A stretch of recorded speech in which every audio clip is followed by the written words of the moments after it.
우리가 읽은 이 말씀을 가지고 섭리하시는 하나님 이런 제목으로 은혜의 말씀을 나누도록 하겠습니다. 지난주 우리는 최초의 이방인 교회인 안디옥 교회가 가장 영향력이 있는 바나바와 바울을 선교사로 파송했다는 사실에 대해서 배웠습니다. 지난주에 나누었던 것처럼 이름을 앞에 소개한다는 것은 영향력이죠. 서태지와 아이들. 그러면 서태지의 영향력이 그 팀에 굉장히 많다는 거잖아요. 철이와 그럼 철이가 리더라는 거죠. 그런 것처럼 바나바와 바울. 그러면 아직까지는 누가 영향력이 큰 거예요? 바나바죠. 그런데 처음 시작할 때는 리더가 바나바였는데 오늘 본문 13절에 보니까 바울과 및 동행하는 사람들이라고 소개를 합니다. 리더가 바나바에서 누구로 바뀐 거죠? 바울로 바뀐 겁니다. 이때부터 선교의 방향과 선교의 리더 역할을 감당하는 사람이 사도행전 전체에서 이제 바울로 바뀌어지기 시작합니다. 그래서 항상 바울과 바나바, 바울과 실라 이런 얘기가 나오는 것이죠. 여러분 지난주에 나눴던 것처럼 리더는요 사명에 따라 사역에 따라 상황에 따라 바뀔 수 있습니다. 그래서 우리 교회가 리더들이 바뀌어지는 시기잖아요. 그때 우리가 그 리더들을 더욱더 신뢰하고 따를 수 있어야 할 줄 믿습니다.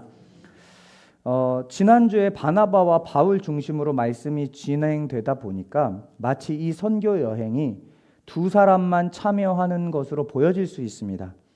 그런데 사실 숨겨진 한 사람이 있습니다. 그 숨겨진 한 사람은 수행원인데요.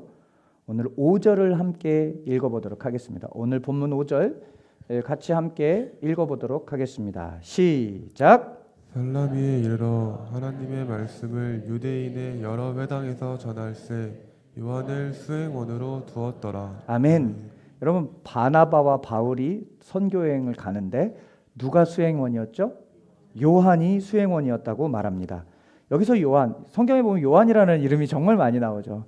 세례 요한도 나오고 예수님의 제자 요한도 나와요. 근데 여기서 요한은 그 두 사람도 아니고 누구냐면 마가 요한이라는 사람입니다. 이 마가 요한은 누구냐 하면 골로새서 4장 10절 화면을 보면서 이 마가 요한의 정체에 대해서 함께 누구인지 살펴보도록 하겠습니다. 시작.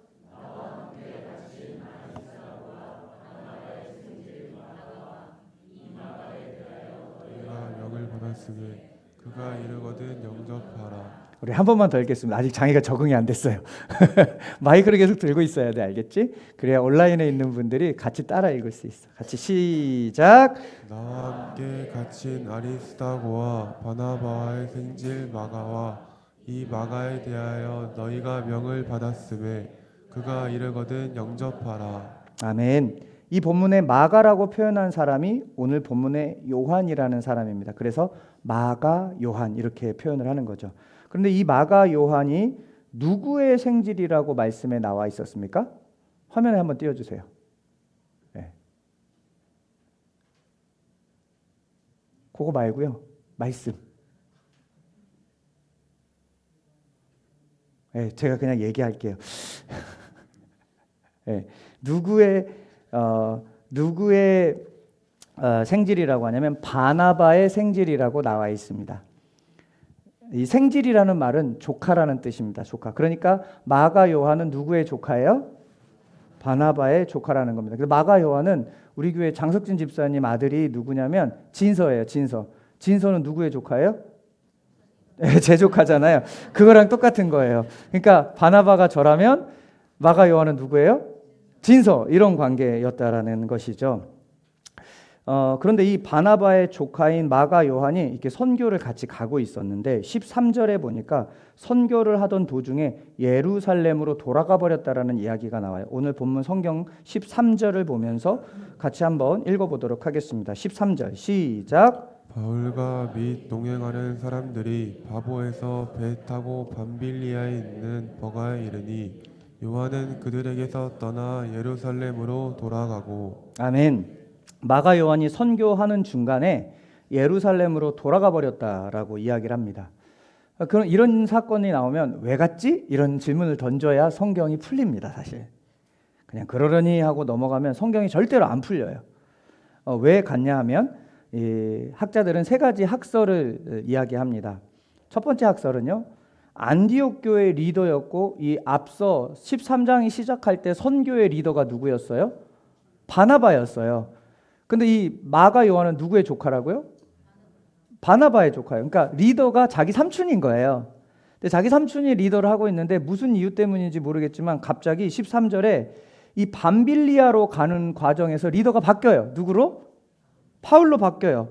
그러니까 바울로 바뀌니까 마음이 상한 거예요. 이게 학설이에요. 말하자면 이런 거예요. 되게 웃긴 거예요. 집사님 말씀 웃음이 터졌는데 되게 웃긴 상황인 거예요. 근데 말하자면 이런 거예요. 마치 교회에서 내가 원하는 사람이 리더로 안 세워지니까 삐져가지고 나 교회 안 나와 이런 거랑 똑같은 거예요. 근데 그런 일이요, 연말이 되면 늘 일어납니다. 웃을 일이지만 실제로 일어나요. 그리고 마음이 상해합니다. 내가 좋아하는 사람이 여전도 회장이 되거나 내가 좋아하는 사람이 남전도 회장이 안 되면 기분이 상하는 거예요. 또 직분을 줄 때 저 사람은 나보다 교회 늦게 왔는데 저 사람은 집사가 되고 나는 여전히 성도야. 그럼 뭔가 마음이 불편한 거예요. 그 불편한 것 때문에 안 드리는 거예요. 사실은 미성숙해서 안 드리는 거고 미성숙해서 안 세우는 거거든요. 근데 그것 때문에 또 떠나요. 근데 여러분 그거 아세요? 이단들은 그런 마음에 침투합니다. 마귀는 그런 마음에 침투하는 거죠. 어쨌든 얼마든지 가능성이 있는 학설이에요. 리더인 삼촌이 갑자기 리더가 바뀌니까 기분 상해가지고 고향인 예루살렘, 집이 있는 예루살렘으로 돌아갔더라. 두 번째 학설. 13절에 보면 바보를 떠나 밤빌리아에 있는 버가라는 지역으로 왔다라고 기록을 합니다.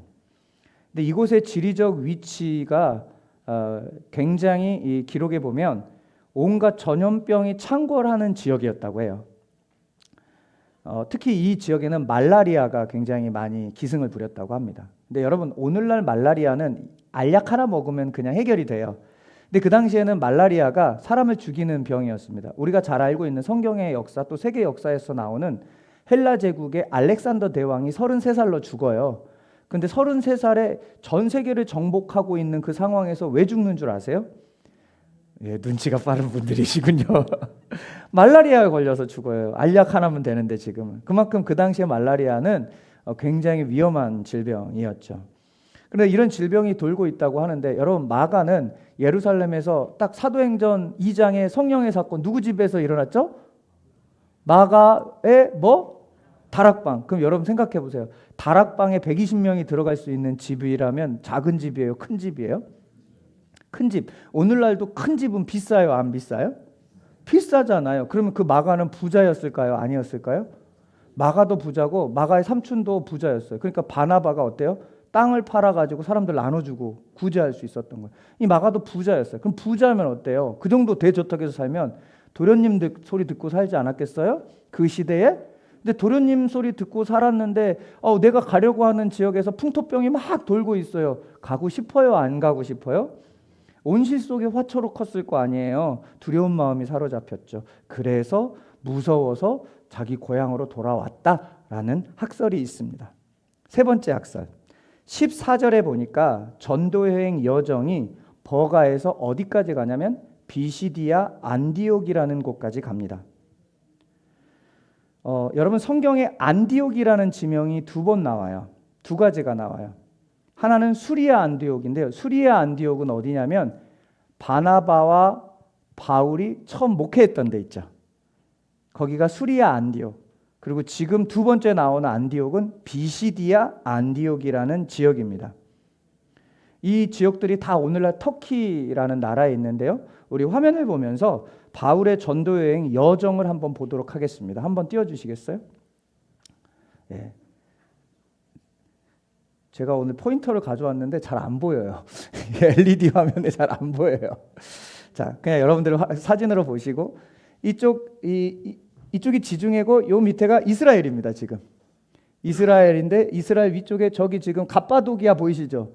저기가 다 터키라는 나라입니다. 이렇게 다. 근데 여기 보면 안디옥 있죠. 처음 오른쪽 위에 안디옥 저기가 처음에 나온 수리아 안디옥이에요. 저기에서 실루기아에서 배를 타고 살라미 바보, 지난주에 바보로 갔죠. 살라미로 도착해서 섬을 지나서 바보로 왔단 말이에요.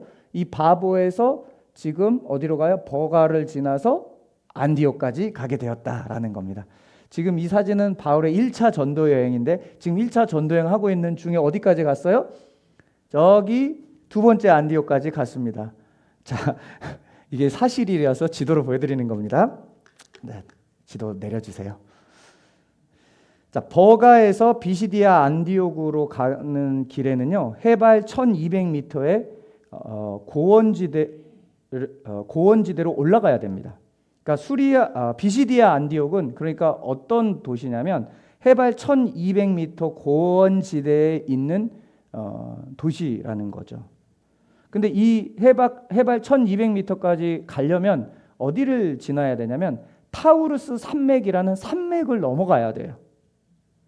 여러분, 우리나라 태백산맥, 소백산맥 있잖아요. 이런 데는 왜 산맥이라고 해요? 산들이 막 엮여 있어서 산맥이라고 하잖아요. 굉장히 험준하잖아요. 여러분, 과거 옛날 이렇게 우리나라 드라마 같은 데 보면 이 산들이 험하고 산세가 험한 골짜기에 누가 꼭 등장해요? 산적들. 굉장히 잘하시네요. 여러분, 이건 만국 공통인 것 같아요. 그 나라만 산적들이 나온 게 아니라 저 지역에서도 산적들이 굉장히 많았어요. 그러니까 타우루스 산맥을 지나다가 산적들을 굉장히 많이 만난 거죠. 근데 이 산적들의 위협을 감수하고 지금 바울과 바나바, 요한이 여기를 가야 하는 거예요. 그랬을 때 온실 속의 화초 도련님으로 컸던 분이 이 두려움과 어려움을 이기기 쉬웠을까요? 어려웠을까요? 쉽지 않았을 거다라는 학설. 그래서 고향으로 들어갔다는 학설. 이 세 가지 학설을 이야기합니다. 어떤 이유에서건 마가는 바나바와 바울을 수행하던 선교 사역을 중도에 멈추고 예루살렘 자기 집으로 돌아와 버린 겁니다. 그러나 바울과 바나바는 타우루스 산맥을 넘어서 강도의 위협을 극복하고 1200m의 고원지대까지 가서 복음을 전합니다. 전염병의 위험이 있고 강도의 위협이 있어도 그 길이 복음을 위한 길, 생명의 길이라면 끝까지 간 겁니다.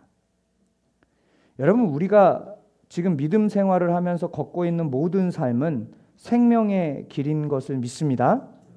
그런데 그런 생명의 길을 걸을 때 어떤 사람은 고난과 위협 앞에서 이 마가처럼 중도에 포기하는 사람이 있을 겁니다. 왜냐하면 무서우니까, 두려우니까, 힘드니까.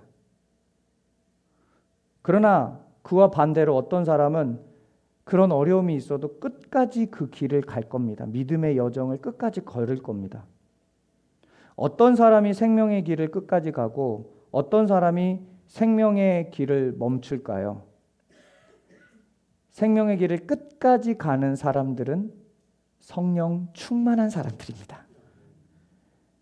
그래서 바울이 선교를 시작할 때 2절은 이렇게 말합니다. 성령이 이르되 내가 불러 시키는 일을 위하여 바나바와 사울을 따로 세우니라.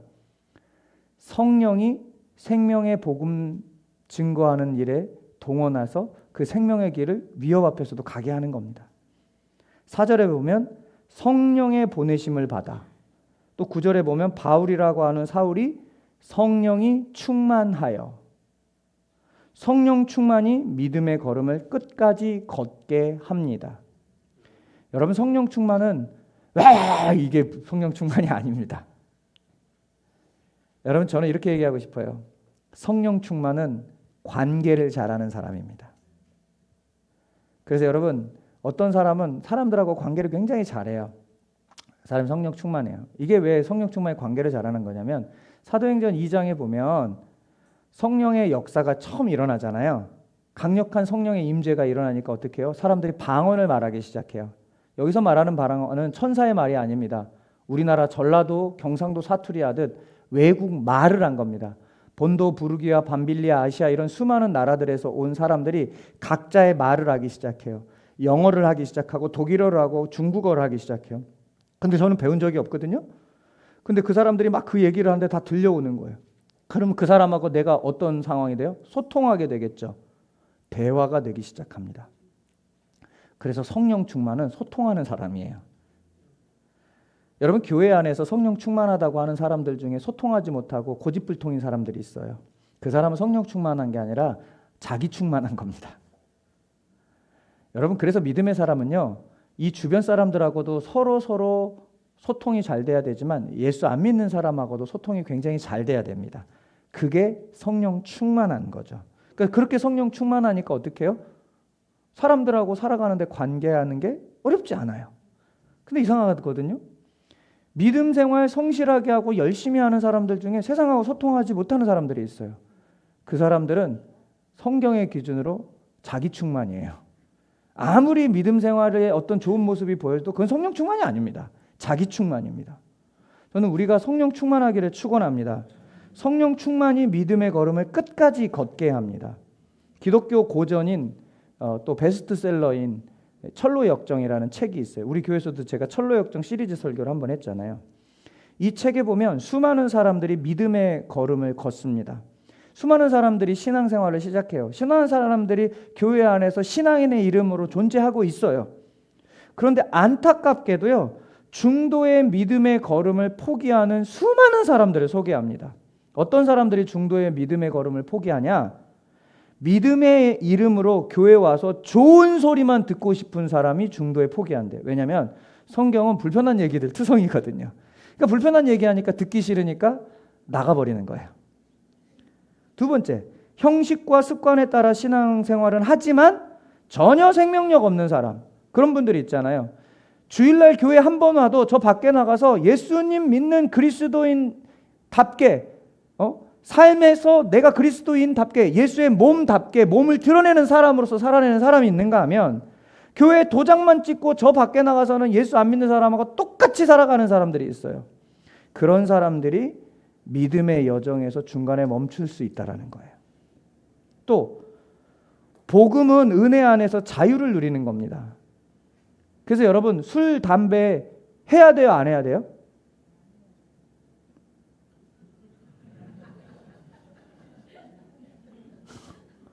여기 있는 고목사가 술, 담배 해야 돼요, 안 해야 돼요?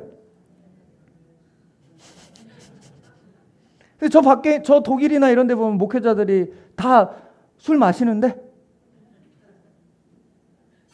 그 누구 기준입니까? 제가 한번 테스트 해볼게요. 제가 이거 청년들 사역할 때 했던 건데, 자, 저기 약으로 된 술 한 잔 먹어도 된다. 이거는 진짜 내 몸에 필요한 약이에요. 먹어도 된다. 손 한번 들어보세요. 약이니까. 자, 소주 한 병까지 먹어도 된다. 손 한번 들어보세요. 이제부터 이제 눈치를 서로 보기 시작. 이제 물어보겠습니다. 손 드신 분, 손 안 드신 분 누구 기준입니까? 성경은 술을 먹으라는 말이 더 많습니다. 놀랍죠? 성경을 안 읽는 분이 그래. 그럼 술 먹지 말라는 얘기가 왜 우리나라에 이렇게 퍼졌냐? 우리나라는 기생 문화가 있었어요. 그래서 장로교에서 성경에 없는 10가지의 율법을 만들어서 성경인 것처럼 권위를 만든 것 중에 하나가 술입니다. 그리고 담배입니다. 아, 그럼 목사님 이거 먹으란 말이에요? 덕의 문제, 이거는 죄의 문제가 아니라. 그래서 여기 앞에 있는 고목사가 술 마셔야 돼요, 안 마셔야 돼요?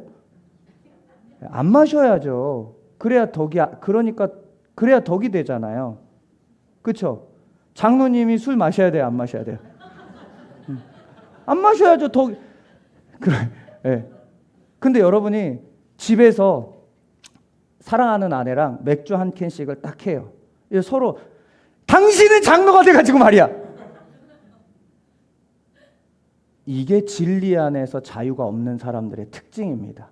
이게 바리새적 신앙이에요. 그래서 11계명 있대잖아요. 들키지 마라. 어디 가서 우리 목사님 술 먹으라 그랬다 그러면 안 돼요? 오해하면 안 돼요? 네. 우리 그리스도인들이, 제가 이제 그런 얘기를 했어요. 근데 실제로 청년들 사역할 때 그러더라고요. 청년이 그러면 저는 예수 안 믿는 사람은 술을 먹겠습니다. 그러더라고요. 그래서 제가 이렇게 얘기했어요. 야, 그게 틀린 건 아닌데, 그런데 너가 그 친구를 전도했다고 하자. 전도했다고 할 때 그 친구가 너를 통해서 배우겠냐?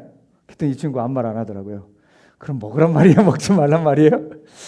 네. 먹을 수도 있지만 안 먹는 게 좋은 거죠, 우리 그리스도인들은. 그렇지만 누군가가 먹는 걸 봤어요. 누군가가 담배 피우는 걸 봤어요. 이걸로 정죄해요? 안 해요? 안 해요. 그게 복음의 은혜 안에서 자유를 누리는 겁니다. 그런데 율법 신앙으로 가득 찬 사람은 스스로는 안 해요. 왜냐하면 평가는 잘해요.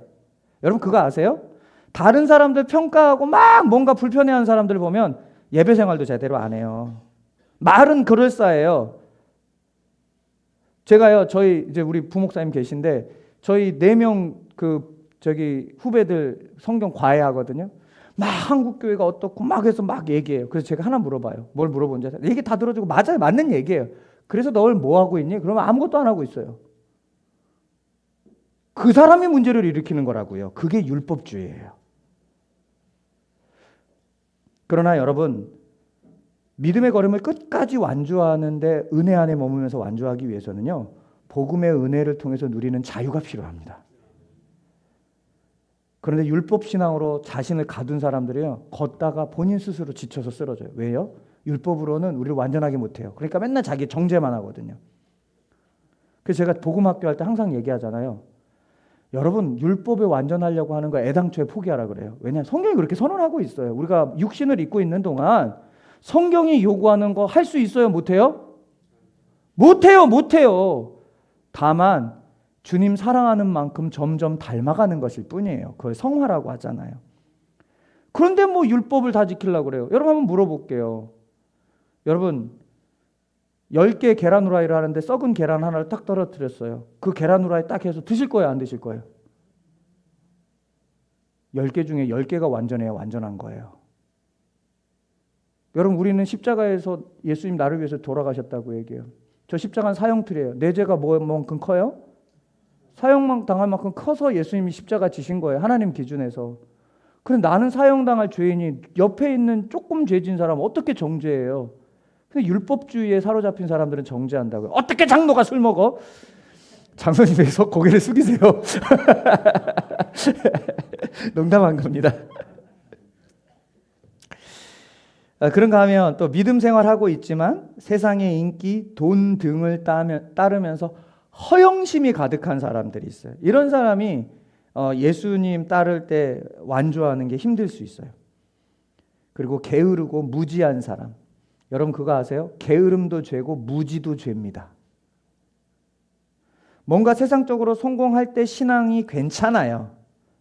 그러다가 손해가 생기거나 어려운 일이 있으면 하나님과 멀어지는 사람들이 있거든요. 이런 사람들도 믿음의 완주를 하기가 쉽지 않습니다. 철로역정이 얘기하고 있는 거예요. 이런 사람들을 철로역정에서 모두 중도의 신앙이 멈춘 사람들이라고 소개를 하고 있습니다. 저는 우리가 이런 대열에 한 분도 포함되지 않기를 소망합니다. 어쩌면 그럼에도 불구하고 이것이 책의 이야기가 아닐지 모릅니다. 실제로 우리 주변을 돌아보면 이런 사람들이 많이 있기 때문이죠. 고린도전서 10장 12절은 이렇게 말합니다. 선줄로 생각하냐? 넘어질까? 그게 우리에게 적용되는 말씀이에요. 지난주 구브로 섬에 있는 바보라는 지역에서 다음으로 도착한 곳이 버가라는 도시입니다. 버가는 큰 도시예요. 복음을 전하기 위해서는 사람들이 있어야 되잖아요. 그래서 복음을 전하러 다닐 때 반드시 어디로 가야 되냐면 사람이 있는 곳으로 가죠. 그러면 여러분 어디가 유리해요? 도시가 유리합니다. 근데 버가는 큰 대도시였어요. 그런데 바울이요, 이 버가에서 복음을 전한 이야기가 아니라 버가를 지나서 험한 타우루스 산맥을 넘어 비시디아 안디옥으로 갑니다. 1200km의 고산지대로. 전라도 안에 목포가 있듯이 갈라디아라는 지방 안에 비시디아 안디옥이라는 곳이 있습니다. 바울이 성경에 보면 갈라디아서라는 성경이 있거든요. 근데 그 갈라디아서를 썼던 곳이 바로 이 비시디아 안디옥이 있던 지역에다 쓴 거예요. 그 갈라디아서 4장 13절은 성경에 이렇게 말하고 있습니다. 우리 화면을 보면서 함께 읽어보도록 하겠습니다. 시작. 내가 처음에 육체의 약함으로 말미암아 너에게 복음을 전한 것을 너희가 아는 바. 한 번 더 읽겠습니다. 시작. 내가 처음에 육체의 약함으로 말미암아 너희에게 복음을 전한 것을 너희가 아는 바라. 아멘. 바울이 이제 갈라디아서의 성경을 쓰는데 이 갈라디아서라는 성경은 편지입니다. 편지. 이 갈라디아 지역에 비시디아 안디옥이 있는데 그곳에 편지를 쓴 거예요. 썼는데 그때 뭐가 있다고 하냐면 육체의 약함이 있었다고 이 갈라디아서에 보면 얘기를 합니다. 바울이 타우루스 산을 넘어서 갈라디아가 있는 비시디아 안독에 간 이유가 뭐냐면 사실 육체의 약함 때문에 간 거예요. 이 육체의 약함이라는 말은 헬라어로 질병 이런 뜻이에요. 그러니까 바울이 지금 뭐가 생긴 거예요? 질병이 생겼다라는 말을 하고 있는 겁니다.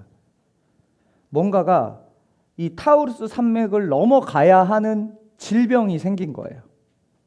앞서 버가라는 도시에 말라리아와 같은 전염병이 돌아터 마가가 예루살렘으로 가버렸을 확률이 있다고 얘기했죠.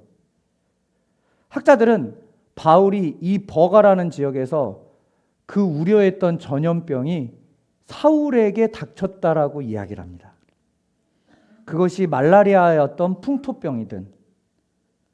그런데 이 버가라는 지역은 저지대예요. 풍토병을 치료하는 방법 중에 하나가 뭐냐면 반대되는 환경으로 노출시켜주면 된대요. 그러니까 저지대였던 사람이 많은 도시예요. 버가. 복음을 전하기에는 유리해요. 그런데 그곳에서 가지 않고 거기 갔다가 풍토병이 딱 걸리니까 치료부터 해야 되잖아요. 그러니까 환경을 바꿔서 높은 고지대인 이 타우루스 산맥을 넘어서 비시디아 안디옥까지 가게 된 겁니다. 어쩌면 바울은 대도시 버가를 보면서 사역을 준비했을지도 몰라요. 그러나 하나님은 풍토병을 주시고 어쩔 수 없이 산을 넘어 비시디아 안디옥으로 가게 합니다. 바울 입장에서 지금 뭐 하려고 한 거냐면 하나님의 일을 하려고 하는 거예요. 그런데 이해할 수 없는 일이 일어납니다. 우리도 그런 일 있잖아요. 나는 하나님의 일을 위해서 뭔가 열심히 하고 있고 하나님의 일을 위해서 돈도 벌려고 하는데 뭔가 일이 안 될 때가 있어요. 그런 일이 지금 바울에게 일어난 거예요. 그래서 어쩔 수 없이 치료차 가게 된 곳이 어디냐면 이 안디옥이라는 거예요. 근데 그곳에 안디옥에 가서 바울이 또 뭐 할까요? 복음 전하는 거예요. 그곳에서 갈라디아 교회가 탄생합니다.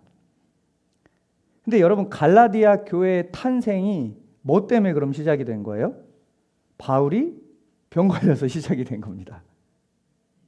그리고 이 병 때문에 이 높은 산악지대로 이동한 것 때문에 갈라디아 교회가 탄생한 거죠. 여러분 하나님의 생각과 우리의 생각이 다르다는 걸 인정하십니까? 하나님의 계획은 우리의 계획과 전혀 다릅니다. 그래서 잠언은 얘기하잖아요. 사람이 계획할지라도 그 걸음을 인도하는 분은 하나님이다. 바울 입장에서 풍토병이 걸렸으니 절망하고 실망할 수밖에 없는 상황일 수 있어요. 그런데 하나님은 그 상황을 통해서 갈라디아 교회를 세우고 복음을 이해할 때 정말 중요한 로마서와 갈라디아서거든요. 근데 그 갈라디아서를 쓰게 합니다. 그런 의미에서 바울이 걸린 풍토병, 비시디아 안디옥으로 이동한 것, 이 모든 것은 우리의 눈으로 볼 때는 이해하기 어렵지만 이 모든 것이 사실은 다 뭐였냐면 하나님의 섭리였습니다. 여러분 풍토병이 발생한 버가에서 바울의 고향인 다소까지는 굉장히 가까워요. 그럼 여러분이 만약에 몸이 많이 질병에 걸려가지고 뭔가 요양이 필요하면 가까운 다소를 가겠어요? 아니면 힘든 산악지대를 가겠어요? 산맥을 넘어서. 상식선에서 고향에 가서 치료를 할 거 아니에요. 가깝기도 하니까. 그런데 하나님은 바울을 굳이 그 질병을 줘서 타우루스 산맥을 넘게 합니다. 복음을 위한 하나님의 섭리라고 할 수밖에 없습니다. 기억해야 됩니다. 우리의 삶은 하나님의 계획 안에 있습니다. 지금 우리가 이해하지 못하는 상황들이 있어도 우리의 삶은 하나님의 섭리로 붙잡고 계심을 믿으시기 바랍니다. 바울이 다메섹에서 회심한 후 곧바로 복음을 전하고 싶었지만 하나님은 13년이나 고향인 다소에서 이름도 없이 죽은 듯 지내게 하셨습니다. 하나님은 하나님의 일을 위해서 때를 기다린 거예요. 우리의 삶에 역사하시는 하나님의 섭리는 하나님의 때에 분명하게 나타납니다. 근데 지금은 모릅니다. 시간이 지나 봐야 합니다. 시간이 지난 후 우리는 하나님의 섭리하심으로 하나님이 나와 우리 가정과 우리 교회에 일하셨음을 보게 될 줄 믿습니다. 그러니 여러분, 지금 타우루스 산맥을 넘고 있는 것 같은 고통의 가정, 지금 풍토병을 겪고 있는 듯한 그 바울의 상황처럼 육신의 연약함이 있는 여러분, 지금 내 계획대로 되지 않고 비시디아 안디옥으로 가고 있는 듯한 내 삶의 방향이 있다면 걱정하지 마십시오.